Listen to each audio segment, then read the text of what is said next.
Star Wars Galaxy's rating was very much in the end of its life. I wouldn't say within the last year and a half, 2 years of its life, maybe 3 years. They Right. released 5 raids, I want to say, Mm-hmm. which was, let me see if I can rattle them off the top of my head. The Tusken Raider King, the Imperial Star Destroyer, the Resurrection of Exar Kun, um, hmm, and then a couple of other ones I can't think of off the top of my head. Right. So I'm But sure. these were kind of like big things, get together a whole bunch of people. I mean, it was like normal party size, which I think was 8 people, Mm-hmm. 5 people, I think. Um, but they very much were. I guess to today's standards, they would just be kind of like normal dungeons, but they Uh, were very very hard. right. Like the Tusken Raider, the Tusken King, Tusken Raiders dungeon was actually one of the NPC cities. It was Mos Espa. It took place Mm-hmm. in an instance, Right. but it required everyone in the group. Basically, it was like a point hold Mm. where you were trying to protect. It was kind of like a tower defense map, Mm. but throughout the city. So like every person in the raid had to, or in the party had to basically camp a spawn point of mobs. Mm. And then you'd have like one floater who would run between to help out. Okay.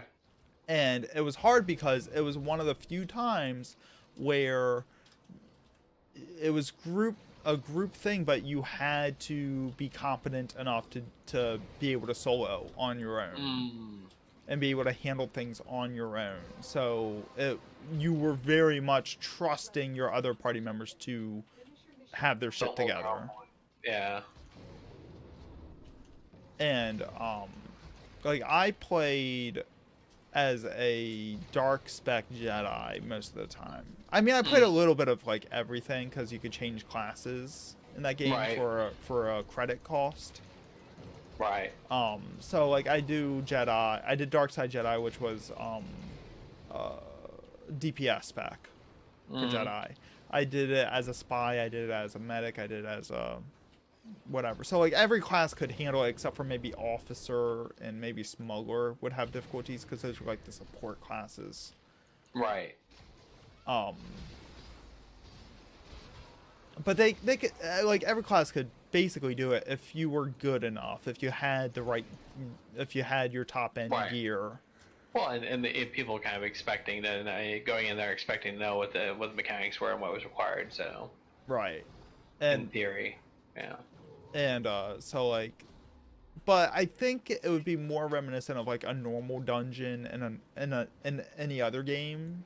Hmm. But I guess it was just the difficulty was scaled to be harder. Right. Right. And Um, it had some special mechanics to it, like said the point defense. yeah, Was there any other like point defense stuff in Star Wars Galaxies? Was it just in that raid? that's a really good question. I You don't remember? not like in the traditional sense. There was like the Death Watch bunker Right. where that's where you crafted Mandalorian armor, and Mm. but you'd have to escort a crafter in to Right. craft Right. it. So like that could be considered like an escort mission, I guess. Right. Right. Except you didn't have a dumbass NPC following you, had a dumbass Right. player. Right. Right. Yeah, a theoretically more confident player, but let's not get too excited here. Right, right. I can't think of any other. There might have been a defense mission in like Mustafar that you had to do for story. Right. Right. I can't think of it off the top of my head though. IG-88, that was one of the other ones. One of the other raids that they released, which that was Right. literally just fighting IG-88, and that was just it was pretty tank and spank to be honest. Right. The Imperial Star Destroyer really stood out. That was a really hard one, not because it was hard to run. Imperial Star Destroyer was difficult because you actually had to fly to the Star Destroyer, which was in the hardest base zone in the game. I forget what the system was. It was by Novus Oriens, I think, or the Novus station. Right. Which that had tier 10 mobs. It was the only zone that had tier 10 mobs. All the other mobs in the game were like tier 5. So in order to get to the ISD, you had to basically get your entire party into a gunship, which was like the largest multi-person ship in the game that had like 6 turrets on it and stuff like that, and fly to the ISD while being chased by tier 10 mobs, and then you had to contact the ISD, and then you could dock with it, and then that's how you got into it. On my server, I only knew of 5 people that could board ISD without a gunship. That could actually make the flight in a fighter in dock. I was one of 5 people who could do it. Right. On my server, at least. I don't know about the other servers. Right, obviously. But the thing that made ISD hard is that to get everybody there, you had to know somebody who had a gunship. And the gunships were one of the largest investments you can make in the game, and because you had to be a top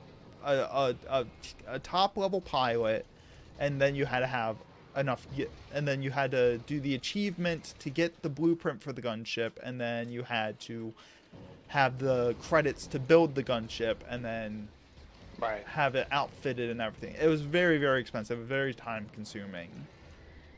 So not only did you have to have people who were competent on ground content, but also you had to have a pilot that knew what the hell they were doing.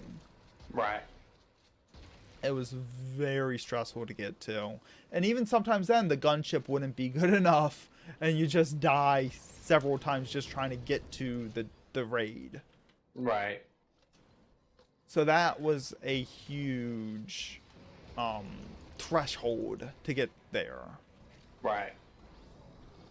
That's kind of an interesting gate, way to kind of gate people from getting into the thing. So, whereas most of the raids these days kind of you just Final Fantasy 14 you just queue for it via You do an intro quest that takes 5 minutes. Right, and then you just queue for it via the duty finder or whatnot.